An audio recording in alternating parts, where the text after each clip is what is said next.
Namo Namo sir. I, Abhay Chauhan, son of Dr. Tegh Bahadur, retired principal of Hindu Inter College Nagina, District Bijnor, Uttar Pradesh, beg for justice from you. My father is being harassed since 2012 in a cooked allegation of financial fraud to the tune of rupees 67,26,927 plus others rupees 10,34,362. Sir, these allegations are based on a concocted audit report which I would like to present you here. Sir यहाँ introduction point 06 में लिखा है कि अभिलेखों का विगत 20 वर्षों का विशेष ऑडिट कराए जाने का अनुरोध किया गया था लास्ट 20 इयर्स। और इस ऑडिट का जो ऑर्डर पास हुआ वो पास हुआ 7/5/2012 को। 7/5/2012 के द्वारा विद्यालय का विशेष उम्प्रेक्षण कार्य प्रस्तावित किया गया था और इस ऑर्डर के अकॉर्डिंग जो ऑडिट हुआ उसकी डेट है 16/5/2012 से लेके 24/5/2012 तक। और मेरे पिताजी का टेन्योर है 4/10/2000 से 30/4/2012 तक। अब इस टेन्योर में मेरे पिताजी का टेन्योर नहीं है। जब ऑडिट हो रहा था तो मेरे पिताजी वहां पे प्रधानाचार्य नहीं थे। इसका कारण बिंदु 10 कार्यरत जनशक्ति में लिखित है। सर्वश्री तेग बहादुर प्रधानाचार्य उस समय निलंबित थे जिस समय यह ऑडिट हो रहा था और निलंबन का कारण उसका थोड़ा आंकलन यहाँ बिंदु 11 से लगाया जा सकता है। जुलाई 2009 से प्रबंध समिति के बहाल होने पर प्रबंध समिति द्वारा नए सिरे से नियमानुसार कार्य प्रारंभ किया गया जिससे प्रबंध समिति और तत्कालीन प्रधानाचार्य में विवाद उत्पन्न हुआ। यानी कि जुलाई 2009 से एक टसल चल रही थी मैनेजमेंट कमेटी और प्रिंसिपल के बीच में। आगे ये लिखते हैं कि 2 वर्ष बाद इस कमेटी को अवैध घोषित करा दिया गया, यानी कि ये कमेटी इलीगल घोषित हो गई। लेकिन इस ऑर्डर पर कमेटी हाई कोर्ट से स्टे लेकर आ गई 21/2/2012 को, यानी कि 21/2/2012 को स्टे मिल गया। मेरे पिताजी की निलंबन डेट है 30/4/2012। 30 अप्रैल 2012 को मेरे पिताजी निलंबित हुए। 7/5/2012 को ऑडिट का प्रस्ताव पारित हुआ। 16/5/2012 से 24/5/2012 के बीच यह ऑडिट कराया गया। सर मैं सीधे निष्कर्ष से शुरू करता हूँ। निष्कर्ष बिंदु 32 है और यहाँ लिखित है कि श्री सिंह द्वारा अपने कार्यकाल में विकास फंड, किराया फंड, छात्र अभिभावक संघ, कंप्यूटर फंड एवं विद्यालय परिसर के पेड़, तो ये 5 कैटेगरीज के अंदर जो इन्होंने इलीगैलिटी निकाली है मेरे पिताजी पे, वो निकाली है 67,26,927। और आगे इस रिपोर्ट में मैं इन 5 कैटेगरीज में क्या क्या लिखा हुआ है इसके साथ अलग से कुछ जो इन्होंने छोटे मोटे अकाउंट्स ऑडिट किए हैं वो दिखाऊंगा इन्होंने कैसे ऑडिट किए हैं। सर ये विकास कोष बिंदु 16 में लिखा है कि प्रबंध संचालक के होते हुए मात्र प्रधानाचार्य के हस्ताक्षर से ही विकास कोष से धन का आहरण किया जाना। इन्होंने आरोप लगाया है इस ऑडिट रिपोर्ट में कि धन का आहरण प्रबंध संचालक तथा प्रधानाचार्य के संयुक्त हस्ताक्षर से ही किया जा सकता था, लेकिन प्रधानाचार्य ने यानी कि मेरे पिताजी ने बैंक से सांठगांठ करके एकल संचालन किया इस खाते का। सर ये पूरा आरोप एक बिना किसी डॉक्यूमेंटेड एविडेंस के है। यहाँ पे कोई भी डॉक्यूमेंटेड एविडेंस नहीं लिखा है कि किस आधार पर इन्होंने ये आरोप लगाया, लेकिन फिर भी अपने बचाव के पक्ष में आपके सामने एक एविडेंस रखता हूँ। ये देखिए ये चेक इशू हुआ है, चेक से पैसा निकला है 18/1/2008 को और ये चेक नंबर है 131777। ये बैंक स्टेटमेंट लिया गया है और ये वाला पैसा है 13691 विच इज जो ये एक्सपेंडिचर दिखा रहा है 13691 और ये रहा वो चेक 131,777। इस पे देखिए ये हस्ताक्षर है पिताजी के, प्रधानाचार्य के, और ये हस्ताक्षर है प्रबंध संचालक के। तो इन्होंने तो अपना कोई डॉक्यूमेंटेड एविडेंस दिया नहीं कि किस आधार पर इन्होंने ये आरोप लगाया कि बैंक से सांठगांठ हो गई और ये एकल संचालन किया, लेकिन हमें अपने बचाव के पक्ष में ये एक बहुत ही दुर्लभ तरीके से प्राप्त एविडेंस आपको प्रस्तुत करना पड़ रहा है। सर और इसी बिंदु 16 विकास कोष में देखिए यहाँ लिखा है कि पूर्व के अभिलेख विद्यालय द्वारा उपलब्ध नहीं कराए गए जिससे उक्त अवधियों में बरती गई अनियमितता ऑडिट पार्टी के संज्ञान में नहीं आ सकी।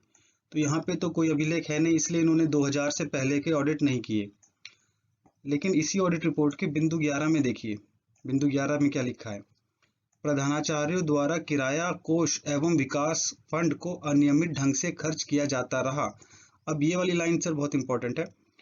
1982 से अब तक उपयुक्त मदों मतलब किराया कोष एवं विकास फंड से संबंधित लगभग 1 करोड़ की धनराशि प्रधानाचार्य द्वारा खर्च की गई। तो ये दो पॉइंट तो अपने में ही कॉन्ट्राडिक्टरी हो गए।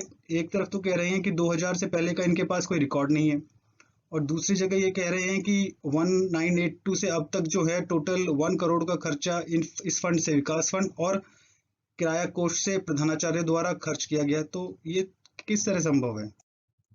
सर ये पॉइंट 17 है किराया कोष। किराया कोष में लिखा है कि यह खाता पंजाब नेशनल बैंक नगीना में है और इसकी खाता संख्या 13575 है। सर लेकिन 2012 के कई साल पहले से ही Punjab National Bank throughout the country उनकी जो है 16 डिजिट्स की खाता संख्या होती है ये, तो ये खाता संख्या है इधर 16 डिजिट्स की 2012 में पंजाब नेशनल बैंक की। तो अगर 2012 में कोई ऑडिट हो रहा है तो उसमें रिसेंट कंटेम्प्रेरी खाता संख्या से ऑडिट किया जाएगा या फिर कोई पुरानी खाता संख्या जो कि उस टाइम एग्जिस्ट ही नहीं कर रही है उसको लिखा जाएगा। तो इससे एक डाउट क्रिएट होता है कि ये ईमानदारी से ऑडिट किया हुआ है या फिर फैब्रिकेटेड है। सर यहाँ किराया कोष में आगे लिखा है कि किराया कोष का संचालन पूर्व में प्रबंध संचालक तथा वर्ष 2009 से प्रबंधक द्वारा किया जा रहा है। यानी कि जो इसकी जो रिस्पॉन्सिबिलिटी है किराया कोष की वो प्रबंध संचालक और प्रबंधक के ऊपर है। प्रधानाचार्य द्वारा भुगतान के आदेश दिए गए एवं प्रबंध संचालक द्वारा चेक काटे गए। अब यहाँ पे कह रहे हैं कि प्रधानाचार्य द्वारा भुगतान के आदेश दिए गए। देखिए यहाँ पे मैंने वाउचर्स के एग्जाम्पल लगाए हैं राइट साइड में। ये भुगतान के आदेश एक्चुअल में वेरिफिकेशन होता है कि जब सामान कोई भी आ जाता है तो उस पर एक स्टैंप लगा के कि भुगतान करें, ये वाउचर्स पेमेंट के लिए प्रबंधक संचालक या प्रबंधक के द्वारा भेज दिए जाते थे। इन्हीं भुगतान करें की स्टैंप को प्रधानाचार्य का आदेश माना जा रहा है। और ये भी देखिए किस तरीके से इन्होंने जो रिस्पॉन्सिबिलिटी है कि प्रबंध संचालक और प्रबंधक की जो एक अकाउंट मेंटेन करने की रिस्पॉन्सिबिलिटी है वो प्रधानाचार्य के ऊपर ट्रांसफर कर दी है। लेकिन अभी यहाँ पे एक और गड़बड़ी है। यहाँ पे ये कह रहे हैं कि प्रधानाचार्य द्वारा भुगतान के आदेश दिए गए हैं और इसी बिंदु में 17 में नीचे लिखते हैं किराया कोष के बिल वाउचर्स प्रस्तुत नहीं किए गए। तो ये जो भुगतान करे इन्होंने आदेश देखे ऑडिटर जी ने, वो किस चीज पर देखे? क्योंकि भुगतान करे आदेश तो वाउचर्स पर ही है। तो अगर भुगतान प्रधानाचार्य के आदेश के द्वारा देखा गया और वाउचर्स नहीं देखे गए तो ये कैसे संभव है? और ये जो मैंने यहाँ पे ये वाउचर्स के एग्जांपल्स लगाए हैं, ये एक है 13/1/2001 का जिसमें HP मोनो ब्लैक प्रिंटर है 4000 रुपये का, और एक है 14/4/2001 का। तो ये वाउचर्स भी मेरे पिताजी को प्रबंधक द्वारा ही प्रदान किए गए। ये उनके यहाँ पे हस्ताक्षर हैं उस लेटर पे जो उन्होंने फॉरवर्ड किया था। और मैं डायरेक्ट आपको वो लाइन पढ़वाता हूँ। यहाँ विद्यालय के किराया कोष से दिनांक 14/4/2001 को अनेक स्टील के बर्तन व एक गैस चूल्हा खरीदा गया तथा दिनांक 13/1/2001 को एक मोनोब्लैक प्रिंटर HP 4000 से खरीदी गई जो विद्यालय के अतिथि भवन में रखी गई। और यहाँ संलग्न है बिलों की छाया प्रति। सर कंप्यूटर फंड में यहाँ पर लिखा है कि कंप्यूटर के अध्ययन हेतु प्रति छात्र 35 रुपये प्रति माह शुल्क लिया गया, और नीचे लिखा है कि छात्रों को कंप्यूटर का कोई भी ज्ञान नहीं कराया गया। इसका कोई डॉक्यूमेंटेड एविडेंस इनके पास नहीं है कि किस आधार पर यह कहा गया कि कंप्यूटर का कोई भी ज्ञान नहीं कराया गया। लेकिन मैं इधर आपको एक डॉक्यूमेंटेड एविडेंस दिखाता हूँ। ये वर्ष 2010 की क्यूमुलेटिव मार्कशीट है जहाँ पूरे स्कूल के जो भी बच्चे बोर्ड में बैठते हैं उन सबका मार्क्स लिखा रहता है। तो इस बोर्ड मार्कशीट में उपेंद्र कुमार ने कंप्यूटर में A ग्रेड प्राप्त किया और 71 मार्क्स प्राप्त किए। इधर विकास कुमार ने कंप्यूटर में A ग्रेड प्राप्त किया और 66 नंबर प्राप्त करे, 66। यहाँ पे विपुल कुमार ने कंप्यूटर में A ग्रेड प्राप्त किया और 83 नंबर्स प्राप्त करे। सर ये बिंदु 19 में है शिक्षक अभिभावक संघ। अब शिक्षक अभिभावक संघ का किस तरह ऑडिट किया गया ये स्वतः ही कोई भी समझ सकता है कि यहाँ पे खाता संख्या ही नहीं है, खाता संख्या ब्लैंक है। और ये लिखा हुआ है कि आय व्यय का विवरण निम्नवत है। ये एक्सपेंडिचर और इनकम्स का यहाँ पे एक्सप्लेनेशन है। और नीचे लिखा है कि उपयुक्त आय व्यय का विवरण प्रधानाचार्य डॉक्टर तेगबहादुर द्वारा सूचना अधिकार नियम RTI 2005 के अंतर्गत श्री विजय कुमार शुक्ला पूर्व प्रधानाचार्य को उपलब्ध कराया गया। श्री शुक्ला द्वारा उपयुक्त विवरण प्रबंधक को जांच हेतु उपलब्ध कराया गया। तो ये जो RTI यहाँ मेंशन है ये एक्चुअली प्रबंधक के द्वारा ऑडिटर साहब को दिखाई गई और ऑडिटर साहब ने इस खाते संख्या को जांचने का भी कष्ट नहीं किया। इस पूरे बिंदु में सिर्फ आरटीआई का जिक्र है और किसी भी खाते संख्या से ऑडिटर साहब को क्या मिला क्या नहीं मिला कोई जिक्र नहीं है। तो मेरी यहाँ पे एक ऑब्जर्वेशन है कि क्या सिर्फ आरटीआई के बेस पे ऑडिट किया जा सकता है, क्योंकि इस बिंदु में आरटीआई के अलावा और कोई जिक्र नहीं है। सर यहाँ पे बिंदु 20 प्रवेश परीक्षा में लिखा है कि कक्षा 6, 9 एवं कक्षा 11 में प्रवेश करने वाले छात्रों से ₹25 प्रति छात्र प्रवेश शुल्क लिया गया, लेकिन जो प्रवेश परीक्षा का जो संपूर्ण खर्च है वो विद्यालय के परीक्षा फंड से व्यय किया गया।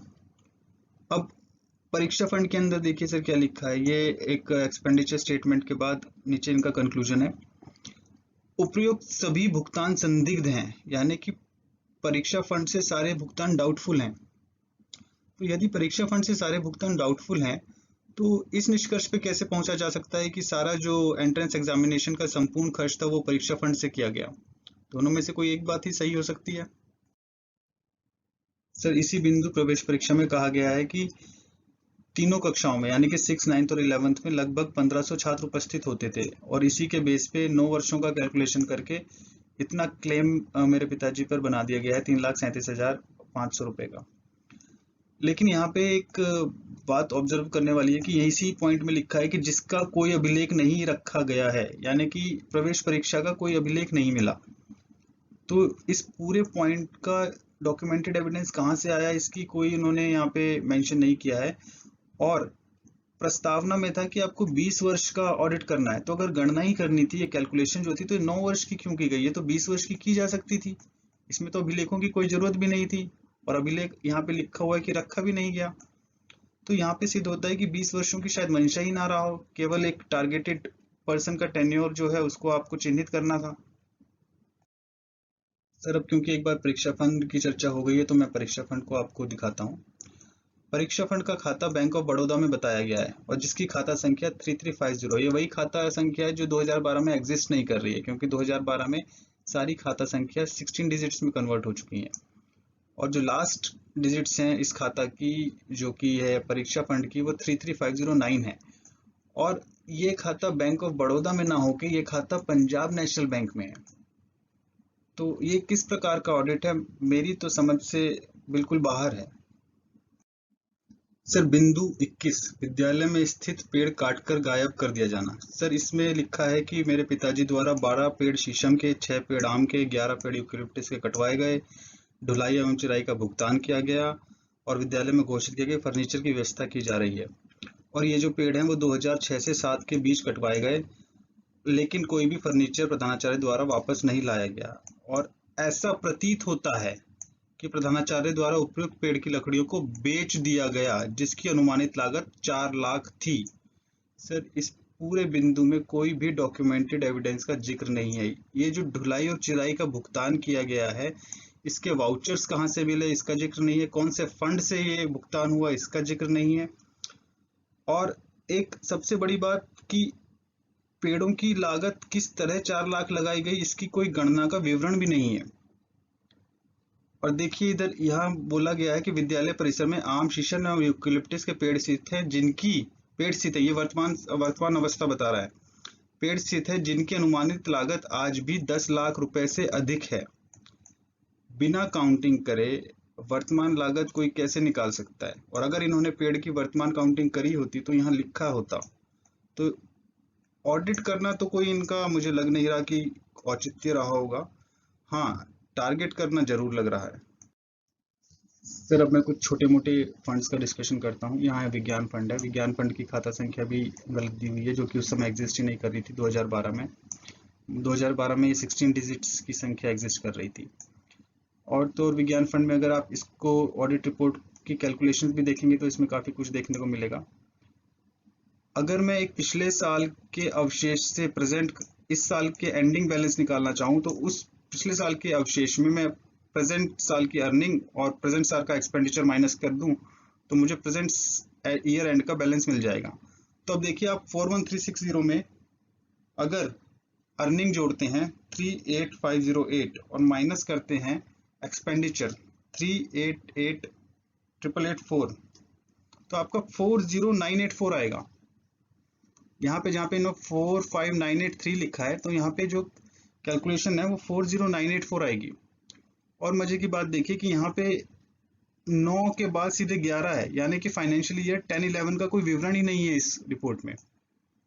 तो ये एक इस तरह से रिपोर्ट बनाई गई है कि जो एकदम फर्जी है, लेकिन इस रिपोर्ट के बेस पे मेरे पिताजी के वित्तीय अधिकार पिछले 6 साल से रुके हुए हैं और उन्हें 8 साल से इस रिपोर्ट की अनुपालन के लिए बोला जा रहा है कि आप इसका कंप्लायंस करें।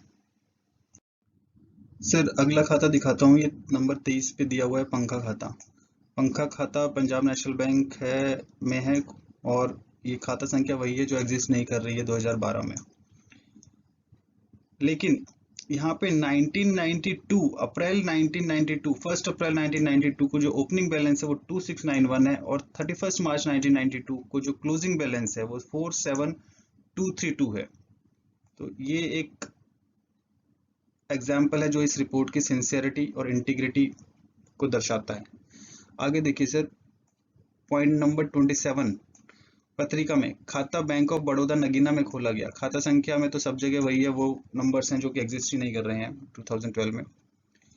एक्चुअल नंबर ये है 16 डिजिट नंबर, और ये खाता पत्रिका का बैंक ऑफ बड़ौदा में नहीं है, ये खाता पंजाब नेशनल बैंक में है। ये देखिए नंबर 17285 पुराना नंबर और नया नंबर है 0355000100172855। तो ये जो 16 डिजिट का नंबर है ये पंजाब नेशनल बैंक में है, ना कि बैंक ऑफ बड़ौदा में। सर अगला खाता ये 28 पे स्काउट का है और खाता नंबर में तो वही जो एग्जिस्ट नहीं कर रहा है वो दिया हुआ है। लेकिन मैं आपको यहाँ के बैंक इनकी स्टेटमेंट दिखाता हूँ, ये बैलेंस इन्होंने कैसे निकाला है। सर ये चेक कीजिए सर, यहाँ पे 2002 में जो क्लोजिंग बैलेंस है वो 3 और 4 टाइम्स 2 है। तो अगर इसमें मैं 2003 सेशन का इनकम जोड़ता हूं जो कि है 27625 और मैं माइनस करता हूं एक्सपेंडिचर 24029, तो मेरा जो रिमेनिंग बैलेंस 2003 में आना चाहिए वो है 35818, यानी कि ये 25819 नहीं हो सकता, ये है 35818। अब मैं अगला दिखाता हूं, अगला जो नेक्स्ट है, यानी कि अगर मैं 25819 को सही मानता हूं, 25819 को सही एंडिंग बैलेंस मानता हूं 2003 का, तो मैं इसमें 2004 फाइनेंशियल ईयर का इसमें एक्सपेंडिचर जोड़ता हूं 2003-2004 का, जो कि 24476, और मैं माइनस करता हूं इसमें एक्सपेंडिचर 13348, 2003-4 की बात कर रहा हूं मैं इस फाइनेंशियल ईयर की। तो मेरा आंसर आएगा 36947, 36947, यहाँ पे 46947। मैं और आगे आपको दिखाता हूँ।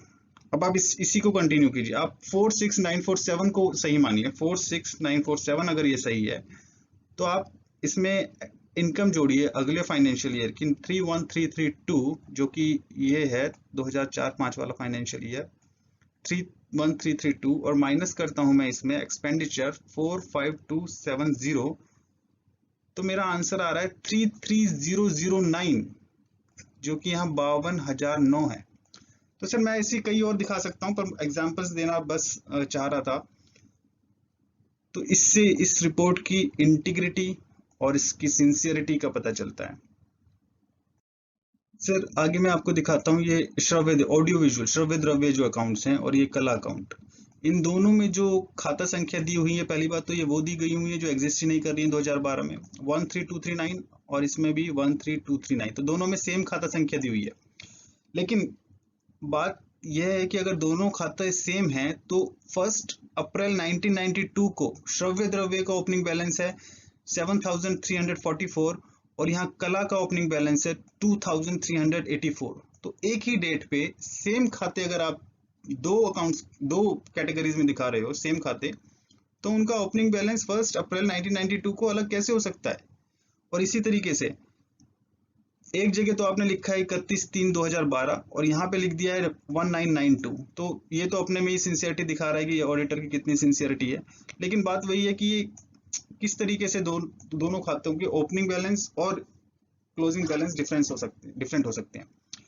और सच तो यह है कि कला का ये खाता ही नहीं है 13239, कला का खाता है ये आर्ट का खाता, हिंदू इंटर कॉलेज आर्ट का खाता ये है, ये नंबर एक्स कला का था ही नहीं।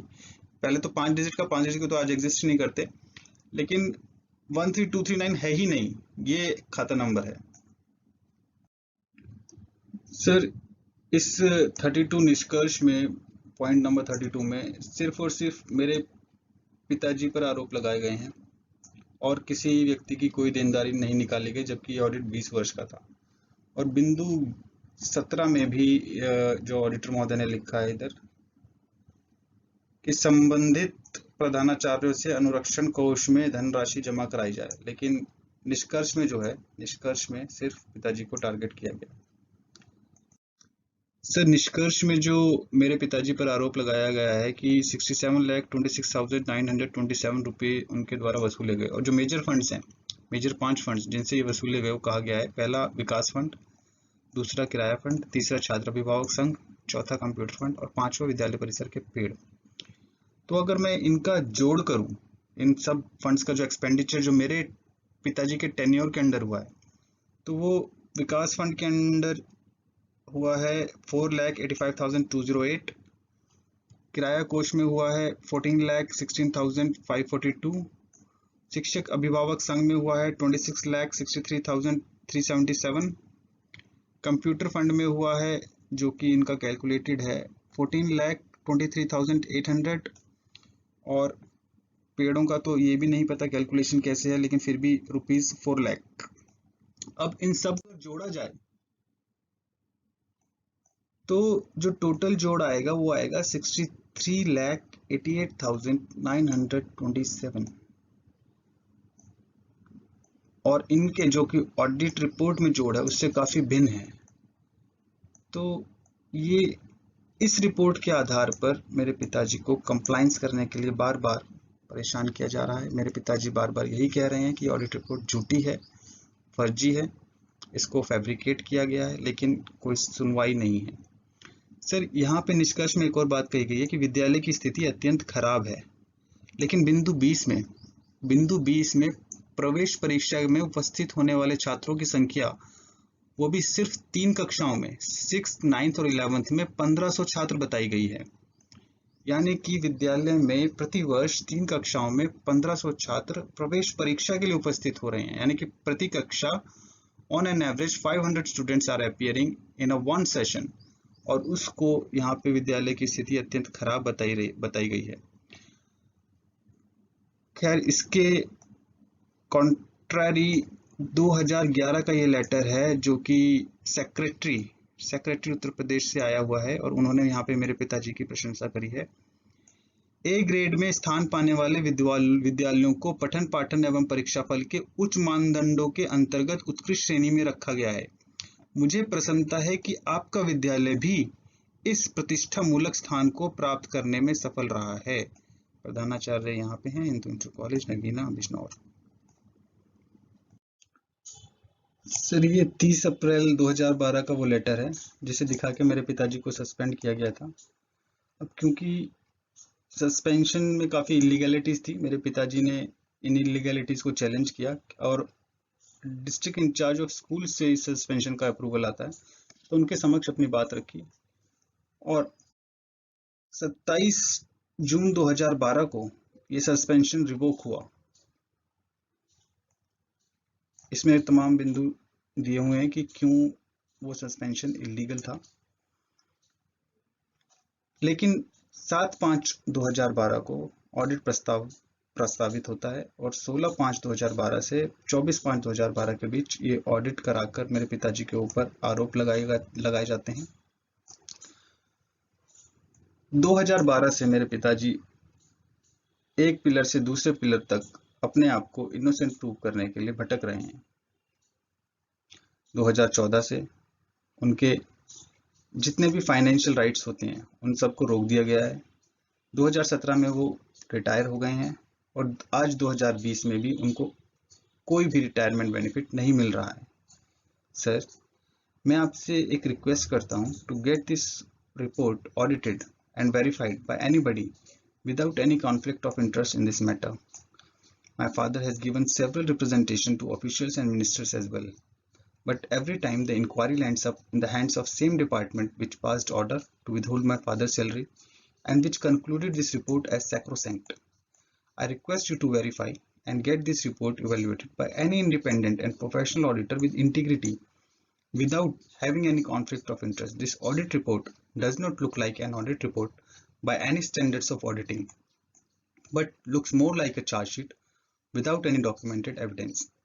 मैंने अपनी इस प्रेजेंटेशन में काफ़ी कुछ नहीं लगाया है, काफ़ी कुछ नहीं लिखा है, क्योंकि लिखने के लिए बहुत कुछ था, लेकिन समय और जगह की अपनी सीमाओं को देखते हुए जितना मुझे उचित लगा उतना लगाया है। और जो भी मैंने लगाया है और ऑडिट रिपोर्ट वो इस गूगल ड्राइव पर शेयर करी है। कोई भी व्यक्ति उसे यहाँ से ऑडिट रिपोर्ट को और मेरे द्वारा लगाए गए इस प्रेजेंटेशन में जितने भी जो एविडेंसेस हैं उन्हें देख सकता है।